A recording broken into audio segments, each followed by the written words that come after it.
Each district, September 17th, 2024. All rise for the Pledge of Allegiance. I pledge allegiance to the flag of the United States of America and to the republic for which it stands, one nation, under God, indivisible, with liberty and justice for all. Would anybody like to lead an invocation? Tom? Okay, we ask the good Lord to be with us today, to help us to make the best decisions for the ports, beach, and waterways of St. Johns County. We ask this in your name. Amen. Roll call. Commissioner Rivers? Here. Commissioner Way? Here. Commissioner Brown? Here. Commissioner Bender? Great. Next up is adoption and approval of agenda. Late breaking, I've just heard from Mr. Underwood that we do not need to do item F. And for those who are here because they were panicked by item F under new business, we will do budgeting for overtime at a future meeting, but the standard practice has been to roll over the previous year's budget for the next year. So unless you have a significant modification to make to that, you really don't need to worry about it. We will just stay the course unless we hear otherwise from y'all. But that will happen. When will we do our budgeting meeting? Is that November? No. No? It's today. It's the trim meeting, though.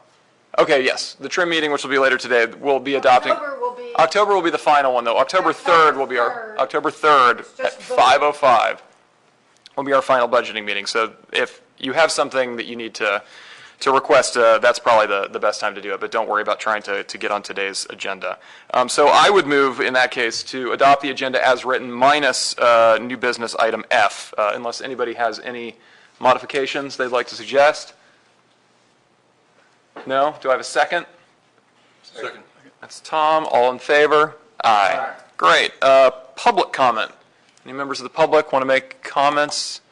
No? Government representative comments. We got a lot of y'all today. But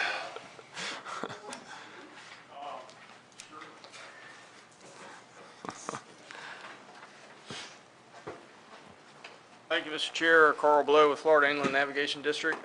Just wanted to touch base with you that we're about to have our final budget hearing here in a couple of weeks, but I'm 99.9% sure that the three applications that were submitted from St. Johns County will be funded. Got the Butler West Boat Ramp dock expansion. I don't think you guys were involved in that. But that's a $350,000 grant. The Eddie Vickers Park kayak launch is actually 50% funded by that CRA in Lincolnville. That grant amounts $175,000. It's actually going to be a multi-year grant project because they had a little issue getting their permits, but they got a permit for the structural part of the dock, but not the floating part.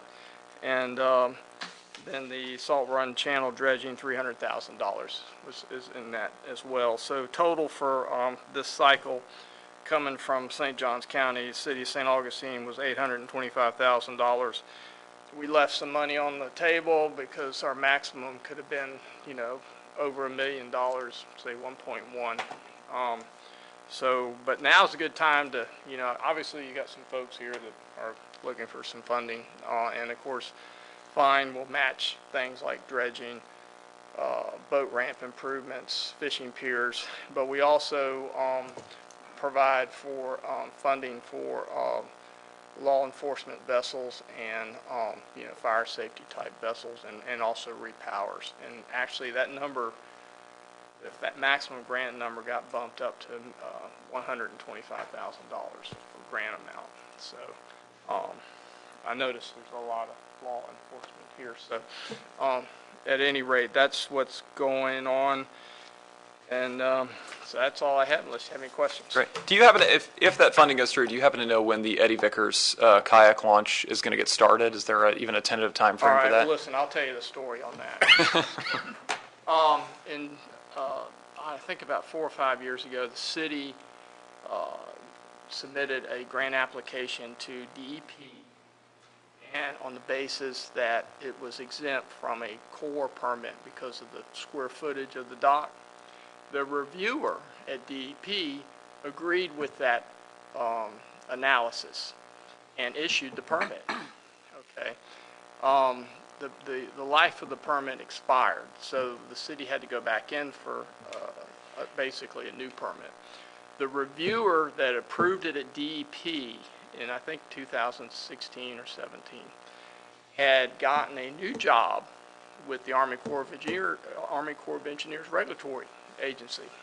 So the new permit application, they run it by the Corps to make sure it's still exempt. But she changed her mind and decided that it needed to be reviewed by the Corps as well as submitted to National Marine Fisheries. National Marine Fisheries has some issue with people that fish from docks. One of their big issues was you've got to make sure nobody fishes from the dock. Now, that kind of strikes me funny because generally it's people with lower economic opportunities are the ones that are fishing from bridges and docks. But at any rate, long story short, because of that position of the new regulatory person at the Corps, who was the other regulatory person at the DEP, it means it's got to go through the process of getting an Army Corps permit, which year, I don't know, something like that. So that's the story on All right. that. Good to know. Thank you, Carl. Okay, thank you. Any other government representatives?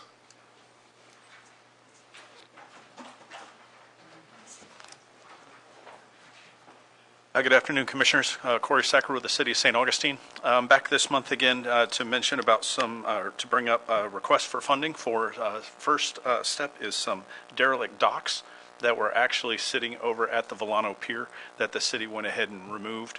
And that request is to the port for a total of $3,293.43.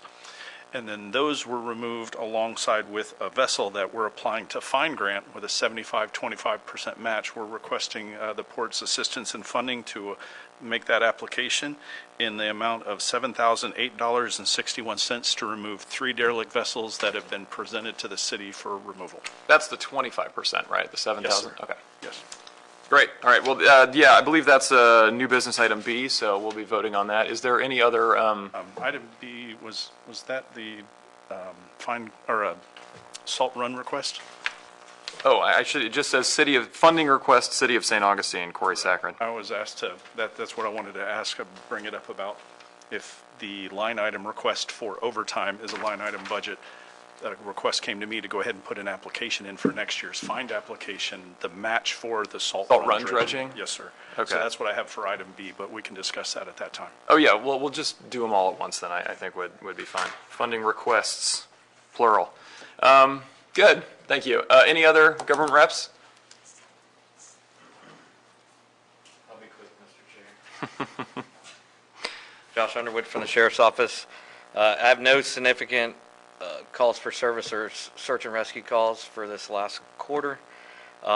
Just to keep you guys in the loop, I know Commissioner Blow talked about the grant process. We should be receiving our 27-foot center console safe boat that was awarded on the port security grant in 2023. It should be delivered in December, January timeframe. And we were just awarded in the 24 grant cycle from the port security grant for 2 training classes this cycle for Marine for tactical boat operations and pursuit and stop boat operations. Those are all no match under the port security federal exclusionary zone training. Nice. That's all I got. Great. Any questions? No? Good. Any other government representative comments?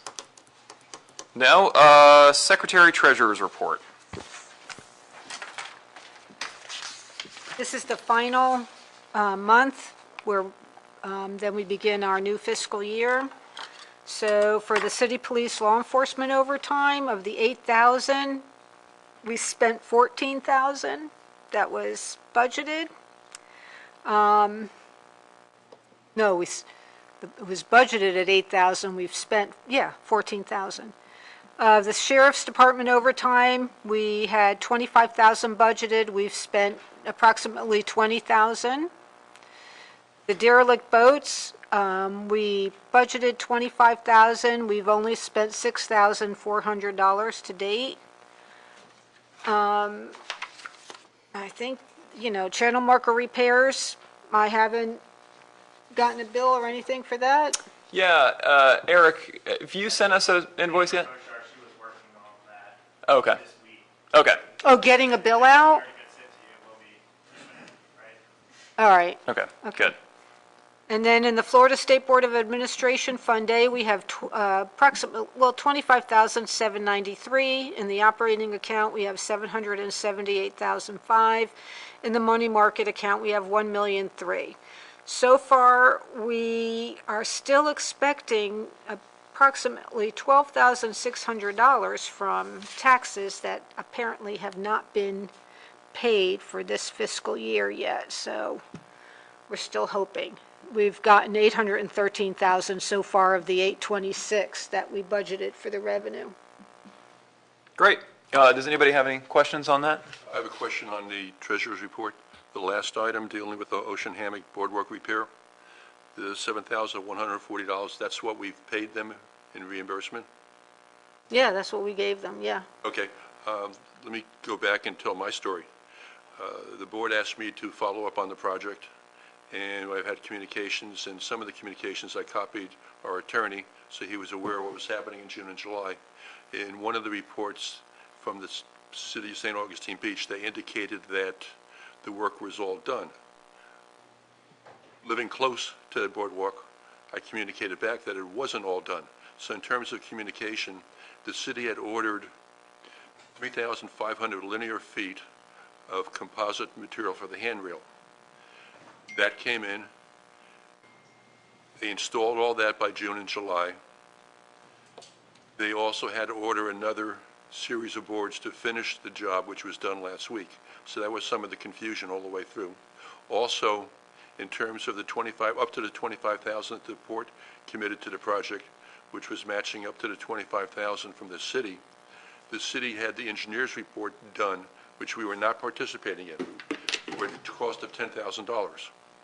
So the actual cost of the materials was $14,000 and some dollars. So all they did was split the $14,000, submitted $7,000 to us. They kept the $7,000 plus the $10,000, so they actually paid more of their share. And they also used in-kind services, their employees, to install it. So I'm only bringing it up in case they come back and say, can we do a little better balance? In other words, if you had $14,000 in materials, could $10,000 plus $2,000 of it be the city's share and $12,000 be the port share? Right. They may or may not. I have had discussions with the new Public Works Director, and that was for them to decide. Okay, good to know. Thank you. But the job is done now. Great. Good. And one other thing. Oh, sure. In terms of the engineer's report, from their report, they indicated the firm's report has been completed. The boardwalk is in fair to good condition. Okay. So it'll be a while before they come to us asking for more money to fix it. Good. Any other comments or questions on the Secretary Treasurer's report? No. Next up is approval of minutes for two meetings, the July 16th and August 22nd meetings. I was not present at the July 16th meeting, so I cannot vote to approve those minutes, but have... You could vote if you elected to. You do not have to be present to vote for the minutes. Oh, You just okay. have to be sufficiently confident that they accurately reflect the meeting. Well, that's great, because I was going to ask how anybody could possibly vote for the August minutes, because I was the only one here. So in that case, do I have a motion to approve the July minutes? As written? So moved. Do I have a second? Second. All in favor? Aye. Same question for the August minutes. I will move to approve them. There's a second. All in favor? Aye. Great. Engineering report. Sir, two quick updates. The shore protection project beach placement activities are complete. So that's out here at St. Augustine Beach. That work is done. And the other is the county is embarking on a coastal management plan. They've retained a consultant to develop that plan for them over the next about a year and a half or so. And we'll be keeping an eye on it just to track. It's focused strictly on the beaches. So, and access and projects and that type of thing. So we'll track that. Great. Thank you. Question, comment. In terms of the engineer's review of the coastal work in St. Augustine Beach, I believe through the work, some of the piers may have been damaged, or they're investigating that. And I heard on TV this morning that the St. Johns County approved up to $3 million for pier repair. All right, good to know, thank you. Does anybody have any other questions or comments for Ken? Hearing nothing, good.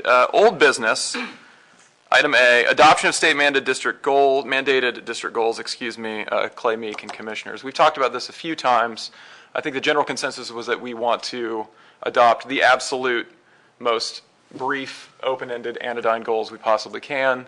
Clay, did you have anything to add to that?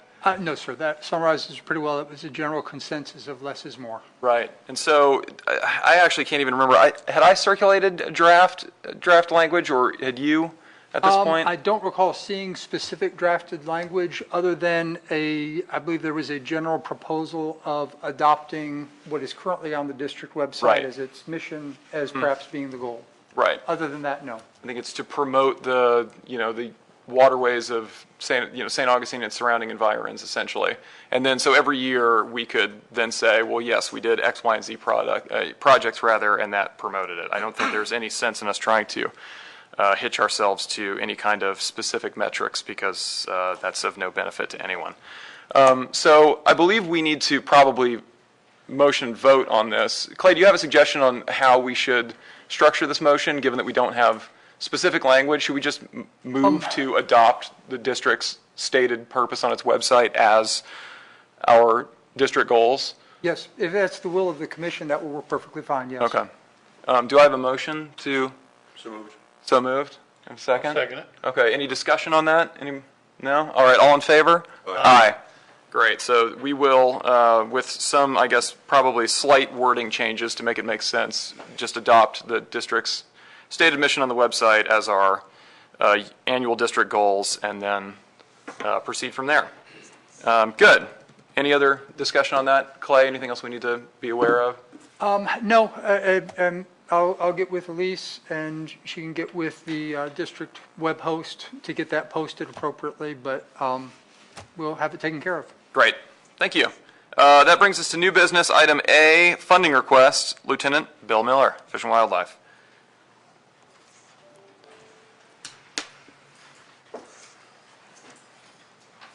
Good afternoon, Commissioners. I wasn't sure, is this USB working on here? We were having a hard time. It seems like no. No, it's just pictures and... If it's a PowerPoint, it won't work, but the pictures work. Picture should work.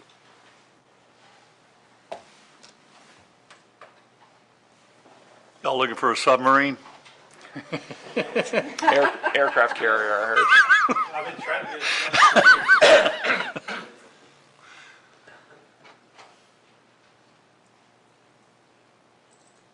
All right. Lieutenant Bill Miller with FWC St. Johns County, here to request funding for replacement of the collar on our 750 Impact. It is one of our most important vessels. I'll show you some pictures of it. This is it. I'm sure you've seen it out there on the water. Oh, we're not getting it on the screens for some reason. I think you have to go to HDMI. Isn't that where that's where you're putting it in at?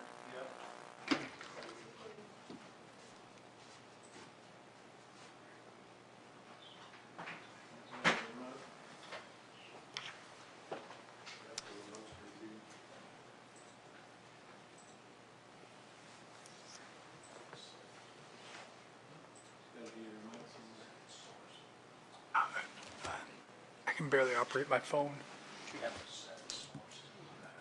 Oh, wait. You got the remote, Elise? Huh? Elise might have the remote there. What am I doing? I don't know, there's two. This turns it on. These turn it on. I don't know why. There you go. It just...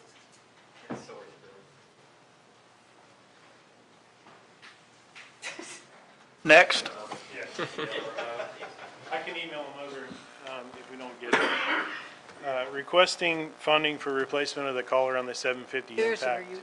It's an air-filled chamber surrounding the vessel, requesting $25,000. This is a rib. Yep. Okay, gotcha. It's the smaller of our two ribs. That vessel is a 2010, and at this time, we don't have funding for these repairs, and I would rather not take the boat out of service because it's essential. So, Have y'all asked Find? no. As well? We have not. I mean, he's right there. What is the process for that, Carl? Big bladder. If it's time sensitive, that's might be an issue because what they would need to do is submit for our next grant cycle, and that would be, the deadline would be the end of March. Okay. And then the problem is you can't spend the money until our fiscal year starts October, October. okay. That would push them Over beyond. a year. Yeah, they'd have to wait a year. 25. Okay. Unless, I mean, we have done emergencies, but they'll have to come up with a really good story. Right.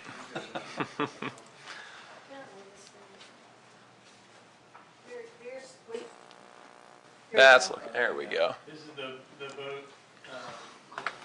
Thank you. You can see it's, the collar is actually blown up. They have to fill it every day just to keep it operational. Just leaks or Yeah, it has just? a slow leak and it can't be repaired. We've had it. Really? So it basically it has multiple chambers inside of that collar, and once one of those goes out, it's a replacement situation. So maybe we should work for the company that makes these collars. That's a money-making technique Yeah, right there.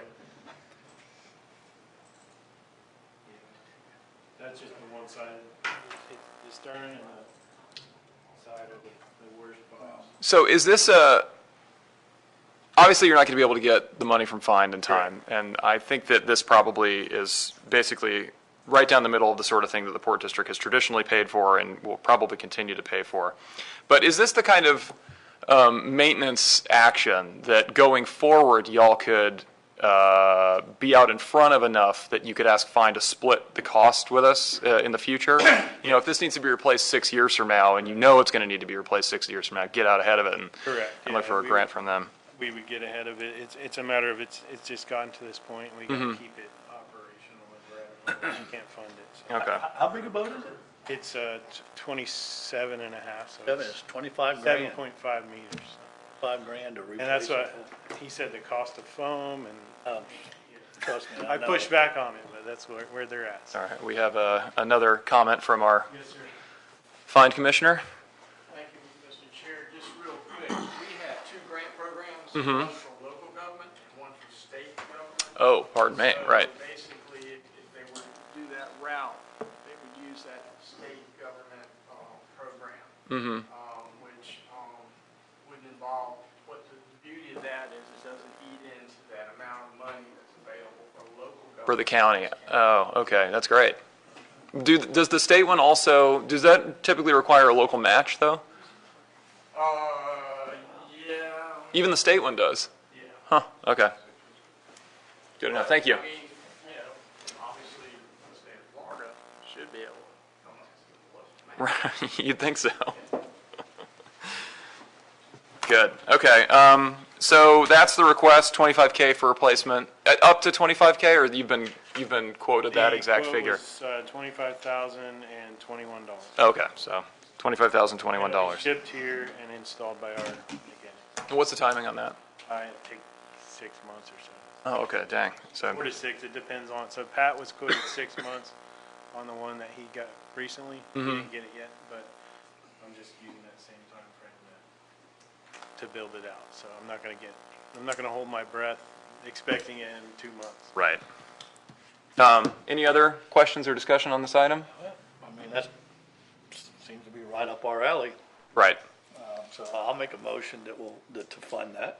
$25,021, do I have a second? Second. There we go, any additional discussion on that?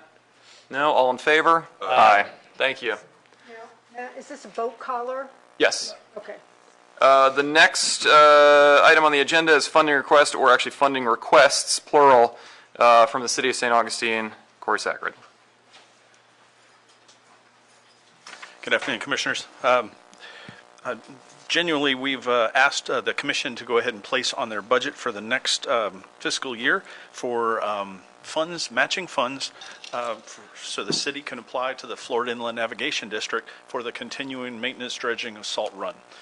This year, the city has received or about to receive the new grant for this year, and traditionally, we daisy chain a couple of grants back to back to minimize mobilization costs and maximize the amount of spoil we can take out of Salt Run to maintain the permitted maintenance dredging depth of 80 feet wide by minus 10 feet of mean low water for the whole 1.8 miles of the channel.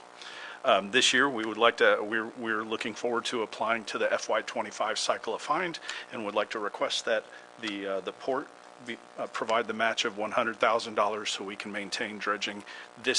Our proposed goal right now is to dredge about approximately this time next year, once we receive the second find grant, if selected. So the port is paying 100 and find is paying 100? No, the port's paying 100. It's 75-25.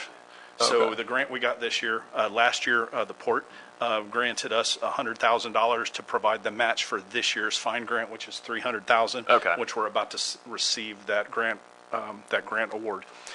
What I'm asking for this year is to add another $100,000 for next year's funding in your budget, so that we can apply to next year's find cycle, and then combine those two cycles, fiscal year '24 and fiscal year '25, into one dredging project, so we can minimize those mobilization costs You'll have and maximize the spoil. $800,000 to work with. Yes, sir. Carl, sorry to keep going back to you. Corey, you may actually know this. In years past, I believe it's been a $50,000 ask every year for 3 years in a row from the port, but now it's 100. Is that right? Correct, that is correct. Well, we took a pause for fiscal year '23, but one thing that's changed over the years of doing this maintenance project is the fact that since we're mechanically dredging it, and it's a small project in comparison to the other projects that we do along the coastline, is that it's mechanical dredging. And the last 3 to 4 years, we've seen fuel costs go through the roof. So originally, when I first started this project, or these projects, when I started with the city about 6 years ago, it was $45 a cubic yard to remove spoil. The last project we did was $55 a cubic yard, and in our current contract with our dredging contractor, which will take us into next year, is $65 a cubic yard. The first job was $32 a cubic yard. Well, there you go. The problem is there's only really one guy, and there's only one spot that he can take this material, and it's up on the St. Johns River. Carl, can you talk into the microphone? All right. Originally, the first job we ever did was $32 a cubic yard. And back then, you could actually transport the material, dredge material, out to various borrow pits on the west side of town. What's happened over the last several years is DEP is no longer allows that, because they're concerned about the salt content in this material. Even though it's loaded in the dump trucks, it's still pretty wet. So that really has restricted where you can take it. And so right now, the only source is Reed Island, which is on the south side of the river opposite Blunt Island. And going forward, there's going to be a real problem handling this dredge material. I mean, Fine has facilities all up and down the East Coast designed to maintain the intercoastal waterway. But that design is based on temporary storage. I mean, the way our system works is we put it in there, it dries out over a number of years, and then it's repurposed for fill, structural fill, or in the case of SJ1 down here, it's beach quality, so it ends up going to the beach. But long term, not even long term, short term, my concern, and I'm seeing this up and down the East Coast, is the challenge of finding a permanent home for this dredge material, especially if it's not beach quality and not particularly of structural quality like you could use for fill for a building. So I would recommend, as long as we got a place, to take it right now, because who knows when that's going to disappear, and I really don't know what the next, what the solution will be beyond that. Right. And the Salt Run dredging is going to start when? We're hoping to start the salt run dredging project somewhere after they would do the survey, the underwater survey, early November of next year, and then do the dredging. Not until next year. Correct, not until next year. The reason I asked, and Carl, if you can maybe help out here, I've had a couple calls from people on Davis Shores on the north side of the bridge by my house, Joe Tringali, Tolliver, where it's all filling in right there. It's like a bar building along there. And it's going from probably Dan Burkhart's old house that they just tore down, I think that the city did, but going around the bay and into the bay proper, they called me and asked, what's the chances of us being able to get any of this stuff dredged? And I was wondering, if this isn't gonna be till next November, could these guys pull a permit and then engage them to do this while when they're in Salt Run? I mean, what are the chances of them getting a permit to do that? Never know with permits. This is just a group of private homeowners you're talking about? Yeah. Yeah, and that would probably be, I would recommend discussing that with Ryan Carter. Okay. I mean, to answer your question, sure, if the two projects were underway at the same time, there would be a cost savings there. All right, well, I'll find out all the houses that are dealing with that, maybe get them together and sit down with Ryan and maybe they can. Yeah, the last time something like that happened was in the old yacht basin. Those homeowners got together. Yeah. And worked it out with the city and basically did a cost share and then the city actually contracted it out, didn't it? Yeah. Yeah, they did the mouth of it though, not the basin itself. The board did the mouth, but the citizens there, it was Did the divided up inside. amongst them, and they voted it down. Oh, they didn't do it? No, they did not. We only did the mouth. Yeah, you guys did the mouth and that was it. We did. We paid for that.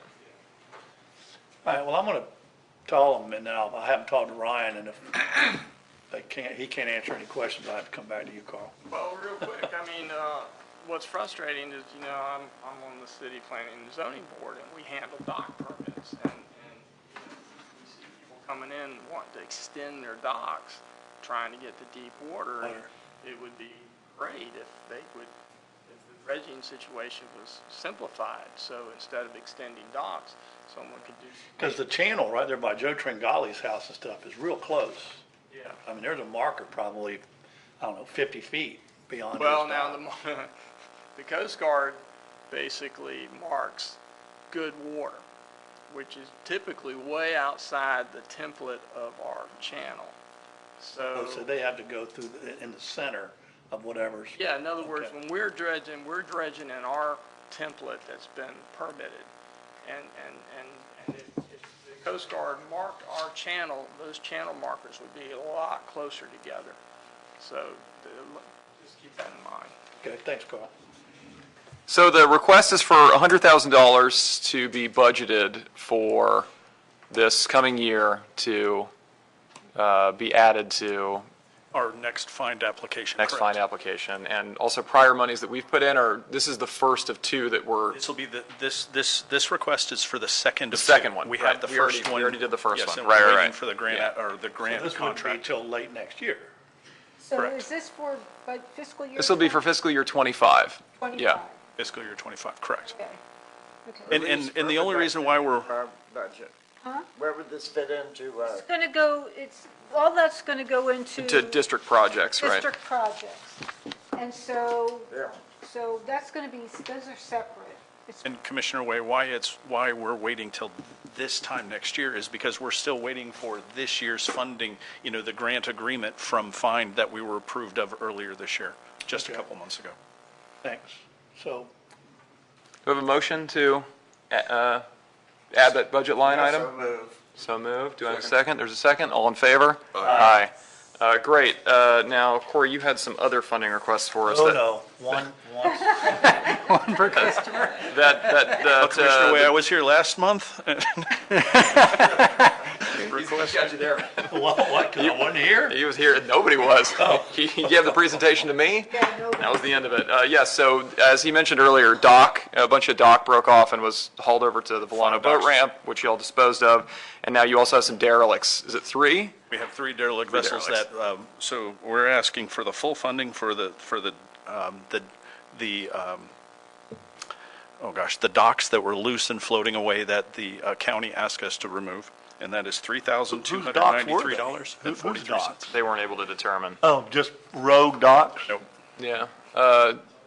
Mr. Braddock was here and told us they Correct. gave it a He could once not over, see the tried to serial figure out where it numbers came or from, but they anything. couldn't Correct. figure it out. Is that going to go into with derelict boats, that 3,000 included with the derelict boats?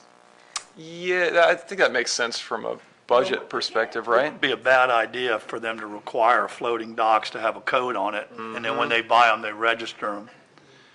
I had a guy after Hurricane Matthew, he came by my house, he had like a 12-foot long concrete one, he turned it into a dock and a boat. He had a kicker on it, and an ice chest, and a tarp over the top, and wherever he went, he had a dock. It was a brand new piece of dock.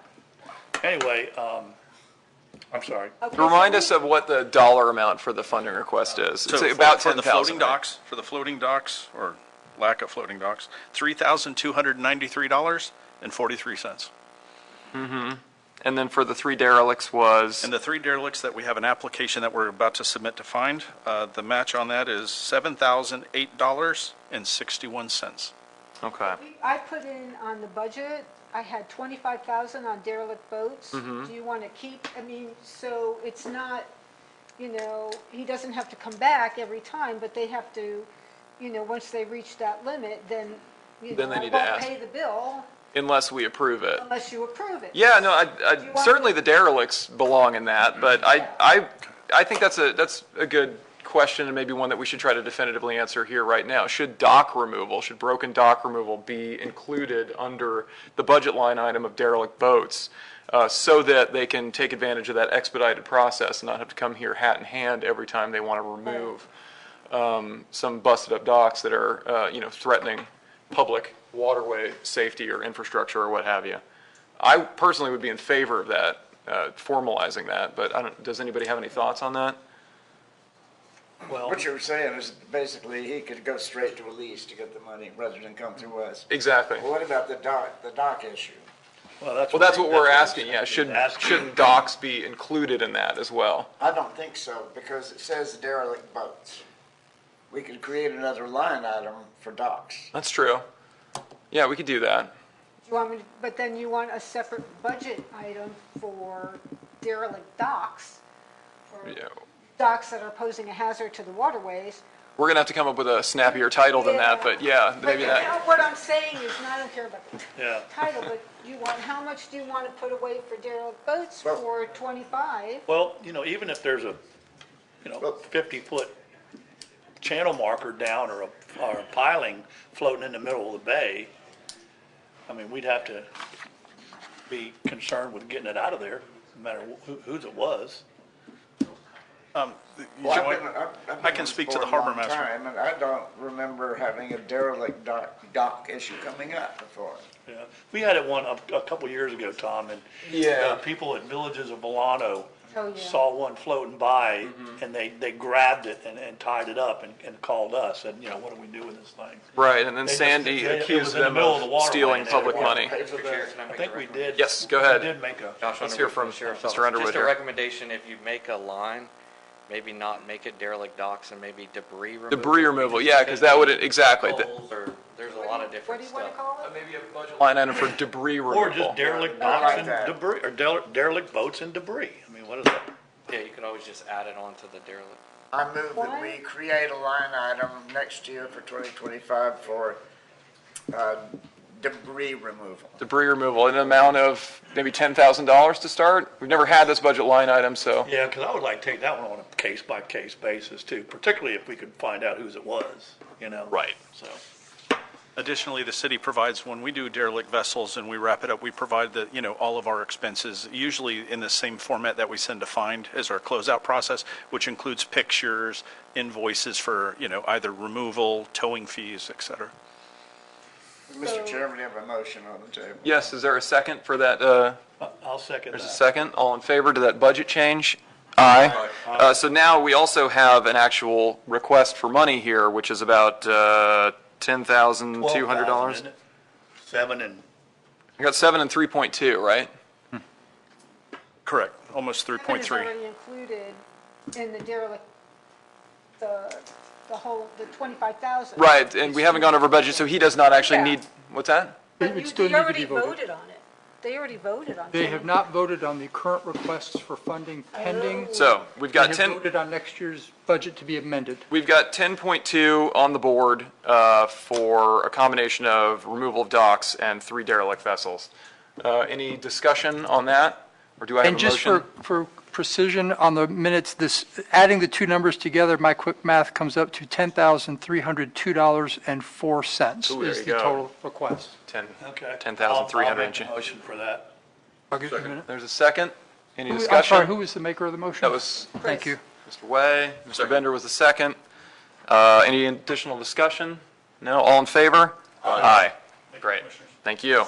Next, new business, item C, funding request, St. Augustine Yacht Club.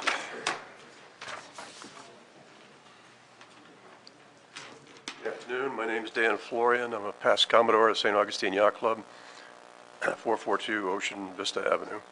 And with me is my wife Kathleen, who is the current Commodore. And she's the one who filled out the application for this grant. We're asking for $5,000 for this year's Holiday Regatta of Lights. You guys have been generous with your donations many years over the past few. This is the 43rd version of this event coming up this year on December 14th. And last year you gave us $4,500. This year we're asking for $5,000. Inflation being what it is. We had included a budget with the request. If you have any questions on that or any questions on the event, I'd be happy to answer them. I move we agree to pay $5,000 to the yacht club for the Regatta of Lights. I have some questions first. I guess, is there a second on that, or? Well, we discussed, I mean, can we? Okay. Do we need to, huh? Yeah. Okay, last year, the city attorney confirmed that y'all were perfectly within your rights to seek private sponsorships for this event. Have you sought any so far Yes. this year? Last year, they sent out, I think, 14 different requests and got 0. Okay, and also, I know, That's been true over the years. When we first started this years ago, we went through this process, and some years you'd get $1,000, some years you'd get nothing, and most of the time it's nothing, so. I noticed in the application you guys submitted that you've also asked for money from the county and from Find. Has Yeah, any of that Find- come through? The fine money has come through. Okay. There's $1,000 already from them. Okay, And St. Johns County typically provides their money after the fact, but we expect to get, last year we got $2,500 from them. We expect to get a little over $3,000 this year. and that's from the county, but not from the TDC? It's not TDC money. And They TDC does switched not that give you last- guys money anymore? I'm sorry? TDC has shut that spigot off? They don't give you guys money for this anymore? Well, what's happened is that the TDC, we were going in under the Arts and Culture Heritage Grant process.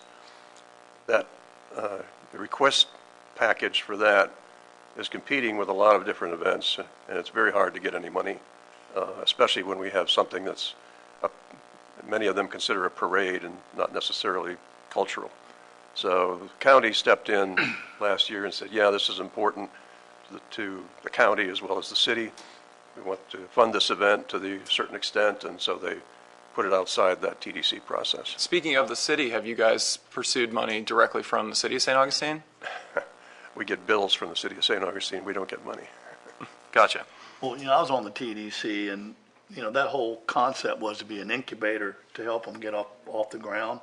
Right. But when an organization came back year after year after year for money, then it couldn't self-sustain.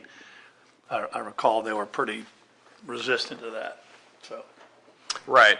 Yeah, no, I get that. My concern, this is a great event, and I do like this event. My concern, though, is that it is not really quite in the core of what we are meant to do here. This is a tourism event, essentially.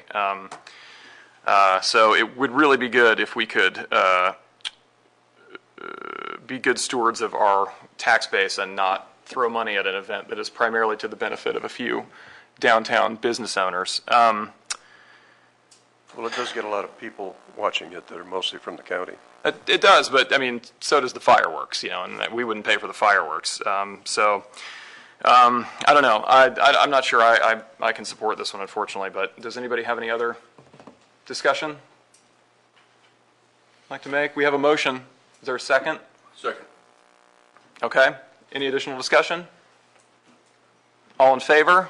Aye. Opposed? Aye. All right, motion carries. Thank you very much. Certainly. No, excuse me, one thing. Have you talked to all the restaurants on the bayfront there, the new Fort and Well, that's exactly what I'm thinking. Like Meehan's and they should be paying for this. They're the ones who are going to be actually benefiting. They're going to sell that much more beer. Yeah, we did that a couple of years ago when we had zero funding. We went to them, and I think we got some money, but a lot less than we needed. So we wound up having to make a decision whether to cancel the event or not that year. We decided to fund it. Well, I know but, River and Fork is like $18 for a margarita. You might want to go talk to them. Yeah, they're hard to get money out of, though. We do get a lot of support from Meehan's for Race Week, but not for every event. So, thank you. Okay. All right, thank you. Next item of business is item D, approval of the auditor's engagement for the fiscal year ending September 2024. I believe we've all seen that engagement agreement. It was sent to all of us. Is there any discussion on that? This is the same auditor we've used at this point for 25 years without incident. They have helped us cover our many financial crimes. No, I have no reason to push back on any part of that contract. They've done a great job as far as I know. Any additional discussion on it? Are we approving for 2 years then, 24 and 25? Yes, it's a 2-year contract. Yes, 24 and 25. I'll make that motion. That's a motion and there's a second. All right, all in favor? Aye. Great. That brings us to item E, extension of Taylor Engineering contract, all commissioners. We recently noticed, did we recently notice that the contract had lapsed? Is that right? Well, it did not lapse the original contract, and of course, Taylor can correct me if I'm wrong here, but the original contract was approved with 2 extensions built into it. Right. That would have to be approved. We are at the very end of the first extension, or is it the second extension at this point? It's a 2-year extension beyond the initial 2-year period. Okay, and so that's where you're at. It's whether or not to extend under the contract for a further 2 years. For an additional 2 years.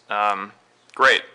Well, we can certainly talk about it. Several years ago, we had a few engineering firms come in and do presentations on who should be our engineering firm, because there was there were some suggestions by certain board members at the time that Taylor was on the take and incompetent and et cetera, et cetera.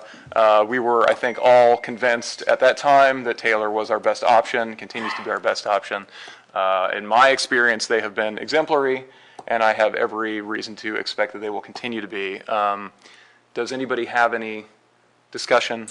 I move we extend the Taylor Engineering contract for another 2 years. I'll second it. All in favor? Aye. Aye. Great. Thank you. Thank you. We do not have an item F anymore. We're moving on to item G, funding request search and rescue upgrade. Josh Underwood. Here comes the submarine.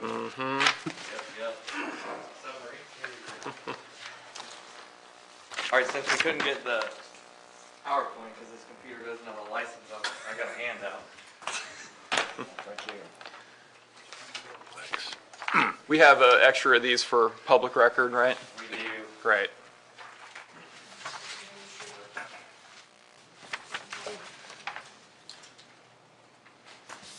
Thank you, sir. Oh, got it, thanks. Thanks. Yep.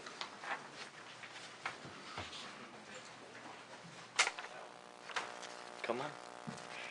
All right, Josh Underwood, the Sheriff's Office, and we're going to this project is going to come up as a united group from the entire group for search and rescue. So the Sheriff's Office, Fire Rescue, the city, FWC, everybody that has a role in the district for search and rescue is where we're coming. So before, we always talk about where have we tried to get funding for different items. And I want to let you know the avenues. It's not a specific boat project, so we did look at fine, but I also had to look at what the county was going to submit to fine to compete with the county. So we did not submit a fine request. We did do the port security request though, but we fell low on the line within the region. So it was not funded on the port security side. So that's why we came to the port for the funding request. The request that we're going to ask you, I'm going to let one of the subject matter experts for the command bus brief this whole topic for you. But the request we're asking is to help us on search and rescue missions. The equipment we're asking for is to help the coordinated front of the entire AOR that is going to use this every mission. So Deputy Attell, if you want to come up and talk about the bus. So I'm Michael Attell. I'm a deputy with St. Johns County Sheriff's Office. One of my other responsibilities is I'm the event coordinator for the Specialized Vehicle Response Team. Within that team, we have our Unified Command Center. The Unified Command Center was a 2008 Freightliner. It, back in January, had no search and rescue capabilities. Myself and a couple people from the Sheriff's Office were reassigned for 2 months. And instead of sending the bus off for a year to do a $1 million remodel, we did it in-house for $30,000. And that was our full-time job for 2 months. Part of that was installing a Raymarine system so that we could coordinate with fire rescue and the other law enforcement vessels, even some of the Coast Guard liaisons, and send search and rescue patterns, communicate directly with those vessels, and just increase our awareness and our response for marine search and rescue due to the amount of coastline, intercoastal waterways, and river that we have that is within our county. After talking with Raymarine, they told us that we were one of the 3 mobile command centers in the nation to have this system. We also talked to them about how could we do better. The Raymarine system that we currently have is great if you're tracking a vessel that has this system on board. The issue is when we're dealing with vessels, or smaller vessels, or vessels that don't have this technology, we're blind to them, we can't track them. Also, the camera that we currently have on the bus is great. Yes, you can zoom in and see items over a mile if it works. The issue is it's a 16-year-old camera. We're not able to detect anything using night vision or thermal with it. Anything that we do try to see at distance, because it's an old system, is grainy, and again, the camera only works maybe 25 to 30% of the time. So 2 things that we were looking at is the Cyclone Pro. It is a radar that would be mounted on top of one of our 38-foot expandable masts. So that mast would sit almost 50 feet in the air. With that mast in place, you're getting about, I believe it was a 92, I have to double check the numbers due to looking at. It'd be a 96 nautical mile range. So any vessel from a size of jet ski and larger, we would be able to track with that system on top of our truck. Raymarine told us it's never been put on top of a mobile command truck, so they don't actually know how far it could reach total, but the starting number for that would be 96 miles. The FLIR camera we'd be looking at, it's a budget camera. We're not asking for a $150,000 thermal camera. It's not practical. You can put that on the helicopter, you can put that on the vessels. But for us being a land-based platform, it'll allow us to be able to see any coastlines within 1 nautical mile to 0.6 nautical mile at night. If a subject's in the water, we could see that person, identify them, and recognize it as a person. Up to 2 nautical miles at night using heat signatures on vessels. We could then detect them, identify them, and coordinate with the other vessels. What this whole system allows us to do is not only can we see the camera feeds and we see the vessels' camera feeds that could be sent back to us, they could also see what we see from land, and we could send that information back and forth just like we're texting back and forth, sending images, sending search and rescue coordinates. The other thing that allows us to do with this project is downtown St. Augustine has a lot of events on the water. You have the fort, you have fireworks, you have the Night of Lights, July 4th, beach blast off. There's a lot of stuff around St. Augustine that's centered around water just due to the fact that St. Augustine itself is surrounded by water. This would increase from what we currently have as a soft target, being able to not coordinate and track threats on the water or other issues that could pose to this district, but it will allow us to then create a hard target. And again, when you look at a 96-mile range for the radar, you're not going to be able to get too close to St. Augustine without us knowing you're there. And we can then track you either hands-on or hands-off and just let the computer itself track you, see where you're going, if we deem you to be a threat or a target of interest.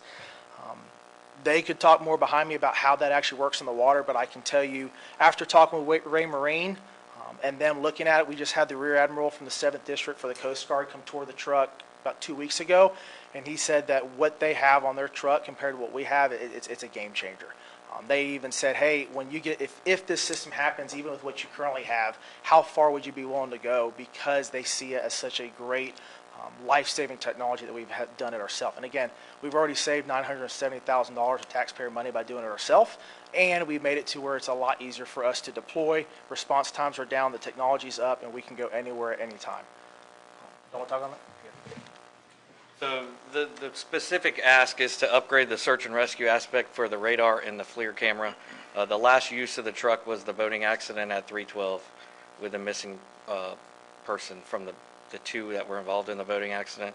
The truck already has helped us greatly, especially in the maritime world, because we can track all the boats, and we have a Coast Guard representative that sits in there, so it gives us first real-time action from the Coast Guard in Jacksonville instead of playing phone tag. The total ask is $33,843.99. And then, Chris, do you want to add anything from your side? One, we have a little event coming up pretty soon. I think it's the end of next month. So we'll send you the dates so you guys. Oh, next week. Yes. Tighten that up. So we'll send that out so you guys can see the I'm sorry, Chris, what is it? It's so Ray Marine's coming and they're gonna do some Like a pictures and demo? videos with it, but we'll be able to show you how it communicates back and forth with the boat if you guys are around and able to come. This Cyclone Pro, this truck can go down on the beach and track anything 96 miles away, no matter. Because of the radar is so high up in the air. Remember, it's being put on basically a boom that raises. The swells and none of that comes into play on that. We actually have switched the two big boats that we have on the law enforcement side, the sheriff's office side, the 33 safe boat and the 31 safe boat to the Cyclone Pro. And you can actually dial it down and pick out birds and pick out swells and rain cells and everything. It's crazy. Yeah, So you already got two of them. Why do you need another one?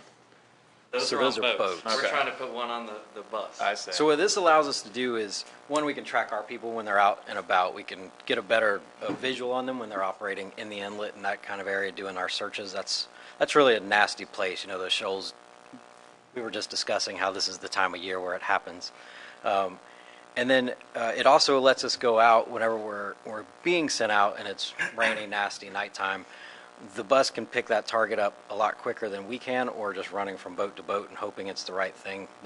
The higher vantage point of the bus and that mast really gives us an advantage. Chris, how'd you find that kid that turned his John boat over there by the jetties? Charlie. Yeah.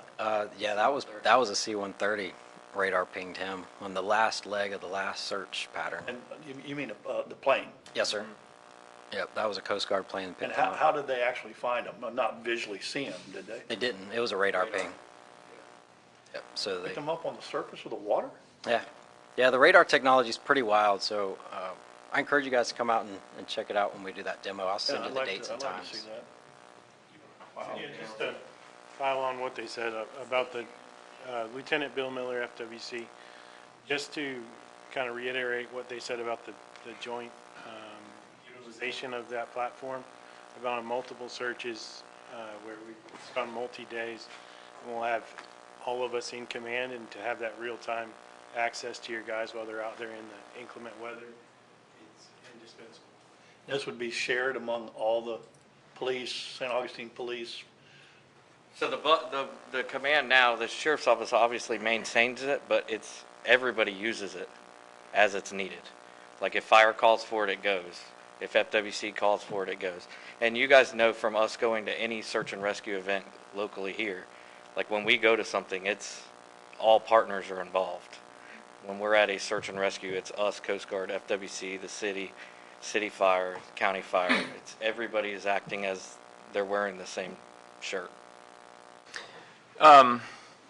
Obviously in favor of improving everybody's search and rescue capabilities. But here again, I have to ask, just like with the yacht club, where is this bus going to be taken? Like, are you going to be doing searches out on the river?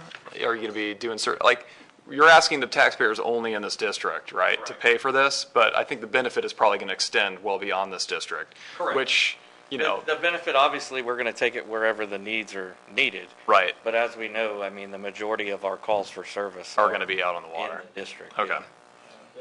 The majority of them are right in the inlet area, and I think as far as your return on that investment, and he didn't go much into it because he's not going to pat himself on the back, but the time frame and the cost to retrofit the bus that they would have gone through, they're right at $1 million that they already saved. So while it might be going to other places, I mean, the return on investment's pretty good for what we use, primarily for that, because it was designed as a overall command bus, and no one was using it until they took it over, and now it's really set up for the maritime deal. Are you proactive with this thing? I mean, if there's a northeaster or tropical storm, you set this thing up and you're scanning offshore looking for anybody in trouble, or is this strictly reactive? So it's actually funny you asked that. So I just, again, it's Mike Littell speaking. The sheriff actually mentioned when the last hurricane was coming through, wanting to run a drill with it, is having it set up and operational the second we know that we have a storm that's actually going to target our area. There's areas that we can set up that are not flood areas, but it being a 48-foot semi that's got an RV bed on it with 4 slide outs, it's a big wind magnet.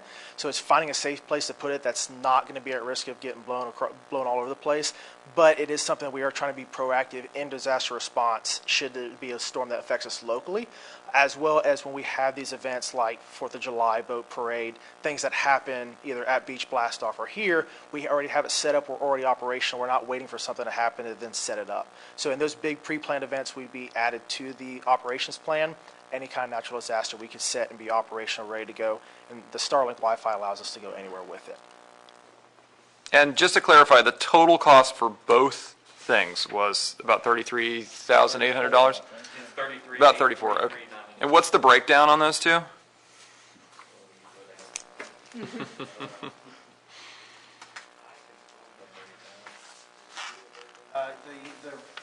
camera was roughly about 26,000, and the radar was just under 10,000, Okay. give or take. So we're talking about the proposed additions here. Yes, sir. Yeah, those two. That's right, those two units to be added to that command truck. Okay, could you explain something to me? A situation happened a few years ago where a young man went out in a boat, and evidently he fell out of the boat because they found the boat circling. Now, how would it help find that gentleman? I mean, would it help find a human being that's not on the boat? Well, correct. So anybody that's in the water, if we get a report where somebody missing, we basically set up a command post wherever it may be, usually somewhere close to water, and we run a command thing while we send every asset that we have available to perform search patterns and look for someone missing. While if we had these two items, let's say it takes place in the inlet and we set up on Porpoise Point, now that gives us another asset that's using radar to find a target and a camera while the boats are in the water additionally searching for somebody. So it's basically trying to reduce time and be more efficient in locating somebody, And then I can't figure out, you could buy an EPIRB watch for what, $200? if that.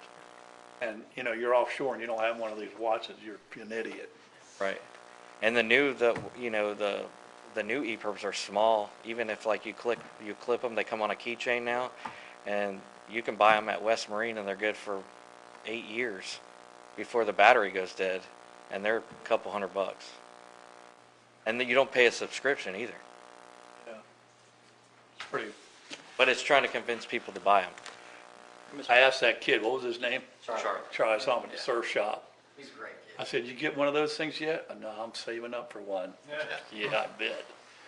Commissioner Rivers, to your point, I was going to share a story with you about a boating accident we had. A guy fell out, his boat took off in the middle of the night out to sea somewhere between the North Shoal and the beaches. And no moon, it was completely dark, but it was a fairly rough night. So we're out here trying to find it before it finds someone else.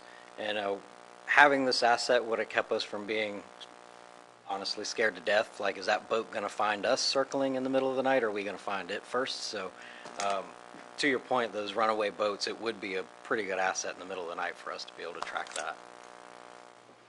Great. Well, we have a request for about $34,000 for new radar and a camera for the search and rescue command bus. Do we have a motion to I'm in approve? favor of buying them because I think it would be a real asset for safety in the county. Where would it come out of our budget? You want this for this year, correct? For FY '25. I'm sorry? Next year. Your new budget. For next year's budget, yeah. Here's budget. Okay.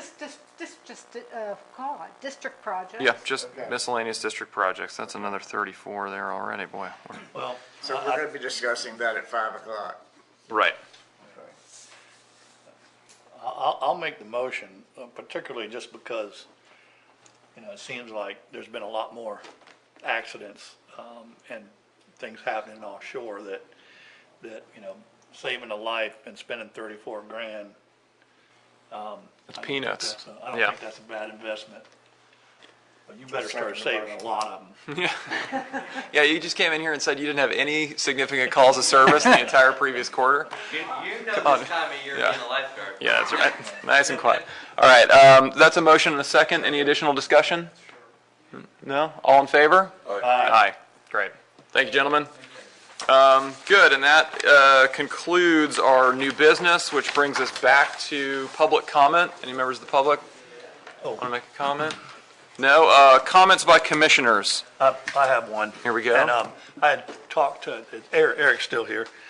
We had talked, I wasn't at the last meeting, but we had talked about some temporary channel markers. And Eric had worked with me on determining how long of a chain, but I can give you the breakdown here real quick. The total cost to have a red and green temporary channel marker with the anchor and enough chain that makes sense. The total, excuse me, let me add it up here again.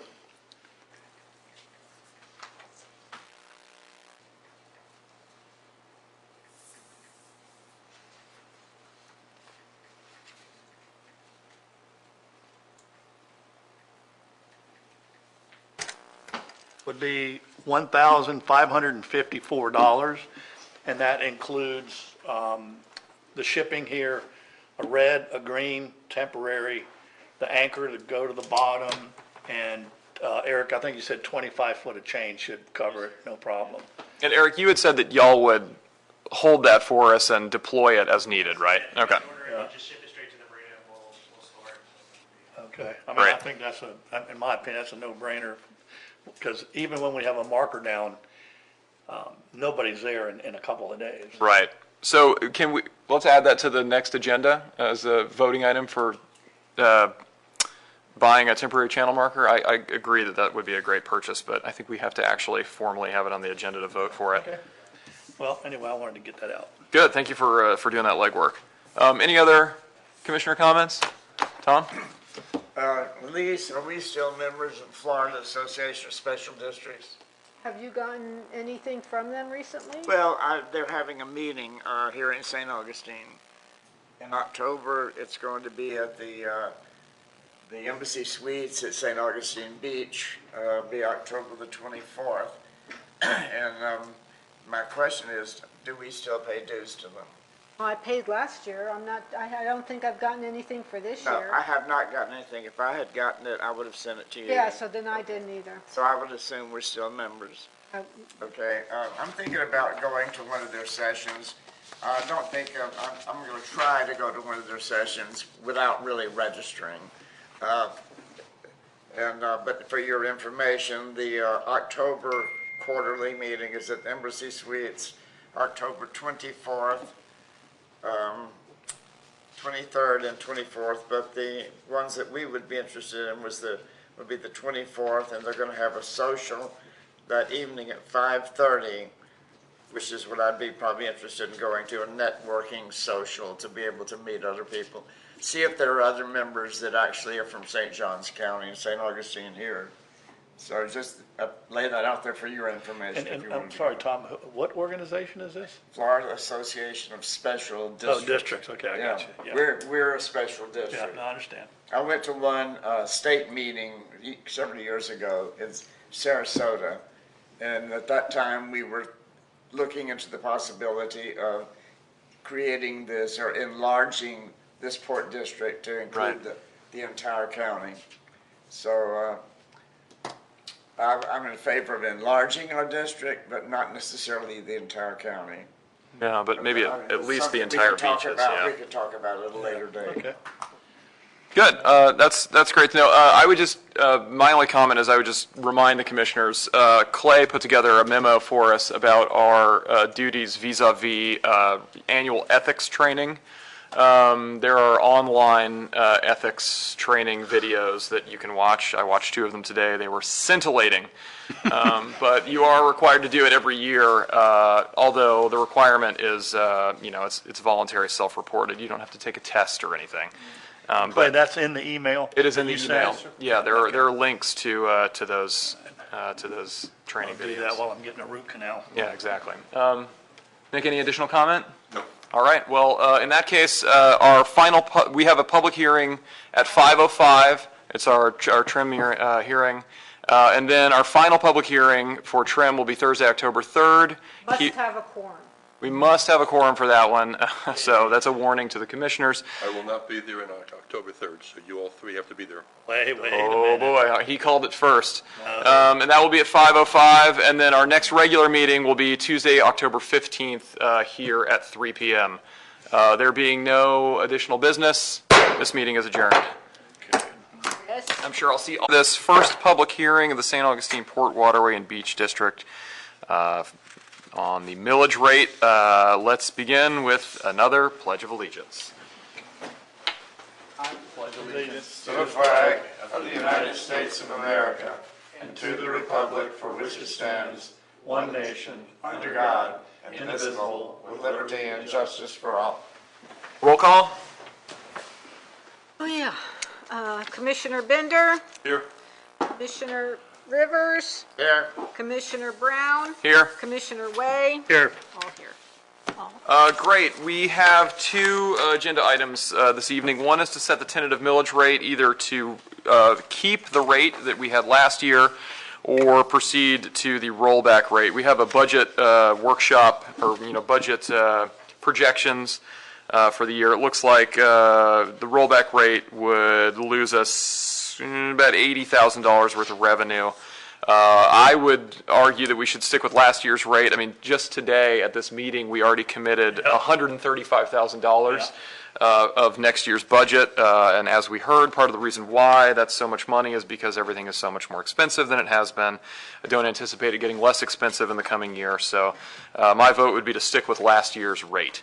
I'll second that. Any discussion on that? Sorry. My feeling is a rollback rate. Okay. That's how I voted in July. Didn't we just do this?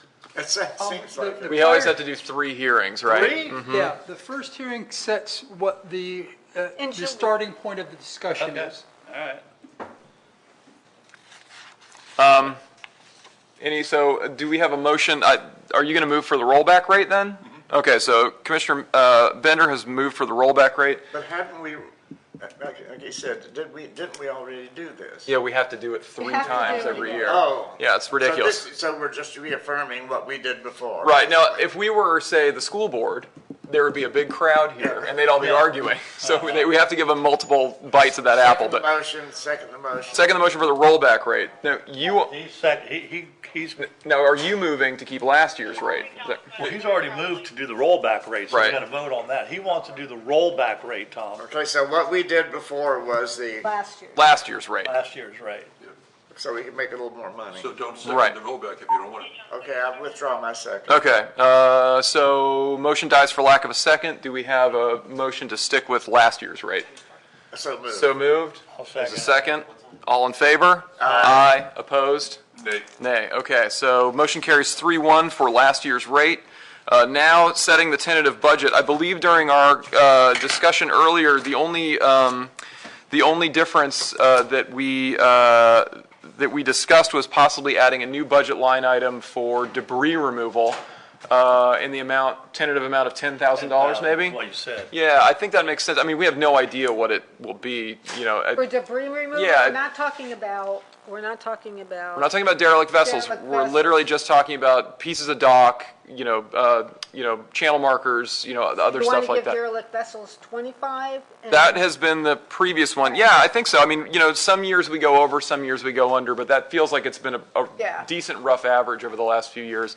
I'm going to say, just based purely on memory, debris removal, I mean, we've done significant dock removal, maybe an average of every other year, but it does come up. And any year in which we are projected to have a lot of storms is a year in which we are likely to have significant docks. Now, this is a budget line item that hopefully we will not have to have for too much longer in the future, because it would be great, as we've discussed, if they could introduce some kind of requirement that people actually stamp their docks or put a license on them or something, so that when they break off, we know whose it is and they can be charged for removal. But unless and until that happens, we're going to be on the hook for it, and they are going to continue to pose a danger to navigability and the local marine infrastructure. So debris removal would be in the amount of $10,000. that's my suggestion. Okay. Yeah. I'll vote for that. So moved. Is there? And just before there's a formal vote, my understanding is the motion would also be a corresponding reduction in an equal amount from district projects, so that this printed Yes. budget would still have the same numbers. That's right. Yeah. So that's a motion and a second. All in favor? Aye. Aye. Great. Can I ask Clay something? Yeah, of course. Clay, is it possible for the district or the county or whatever that could create a law that would require anybody that puts in a floating dock have some sort of a serial number on it and have it be recorded like in permitting? Or is that something that have to come from the state? Without looking at it in detail, my initial reaction would be there's probably a law that preempts it coming out of Tallahassee, but I would have to look into it, because that has been the trend out of Tallahassee for about the last 4 years. Right. Is To no greatly local control. preempt local government. Yeah, it might be a question worth asking the county's legal staff, though. And in fact, if it's Couldn't some the county say, I'm not going to give a permit without a registration number on the floating dock? You would think so. I wonder if it wouldn't make sense for us to write a letter to the county and just say, look, we keep encountering this problem. It's only going to get worse, but we are not in a position to legislate on it, in part because we have no enforcement, but also because our district boundaries do not come close to encapsulating the number of docks that could potentially become a problem in our area. So Certainly, the commission could do that. I'm aware that I believe the county legal department is currently about 50% staffed of what their normal numbers are. Okay. I'll tell you what, I'm just think that going to send them an email tomorrow, and I'll start the conversation very informally and see. But this keeps coming up, and I agree that it is something that we should.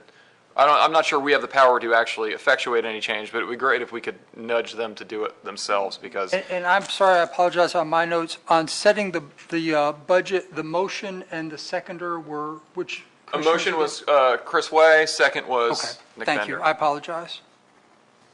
Well, there being no public to comment, there is no further business at this trim hearing. We got one more thing? We officially change our date. Oh, excuse me, yes, we are officially changing our date to the 2nd. Is that right, for our final trim hearing from the 3rd? Because, Tom, you can definitely be here October 2nd? Okay, I can, and Nick can. Chris will not be here. Great, guys, I appreciate that. Of course. But good. All right. So yes, our final trim hearing will be October the 2nd at 5:05 here in the City of St. Augustine Beach main meeting room. There being no other business, this meeting is adjourned. Okay, thank you, guys. All right. Matt, Yes, ma'am. I need.